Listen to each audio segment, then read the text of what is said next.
పదవులు వస్తుంటాయి, పోతుంటాయి. కానీ ప్రజల హృదయాల్లో చిరస్థాయిగా నిలిచిపోయేటువంటి ఒక మహత్తరమైన కార్యాలను చేసినటువంటి వ్యక్తి జగన్మోహన్ రెడ్డి. ఎందుకంటే ప్రభుత్వం అంటే ఏంటంటే ప్రజలకు సేవ చేసేటువంటి కార్యనిర్వాహక వ్యవస్థని ప్రభుత్వం అంటారు.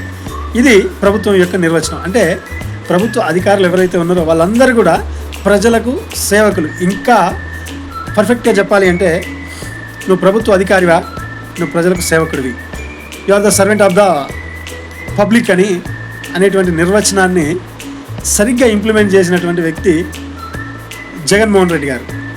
ఒక ప్రెగ్నెంట్ లేడీకి తనకు కావాల్సినటువంటి మందులు నువ్వు ఇంటికి వెళ్ళి ఆమెను పరీక్షించి ఆమెకి ఇవ్వాలి అని ఆరోగ్య వ్యవస్థకు, అలాగే పెన్షన్ టైంకి ఇవ్వాలని రెవెన్యూ సంబంధించినటువంటి గ్రామ పంచాయతీ క్యాడర్ని, అలాగే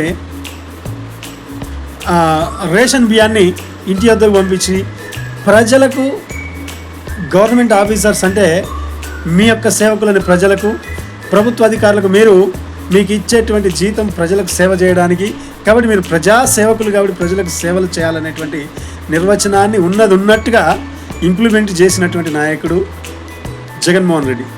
అందుకే ఆయన ప్రజల హృదయాల్లో చిరస్థాయిగా నిలిచిపోయినటువంటి ముఖ్యమంత్రి.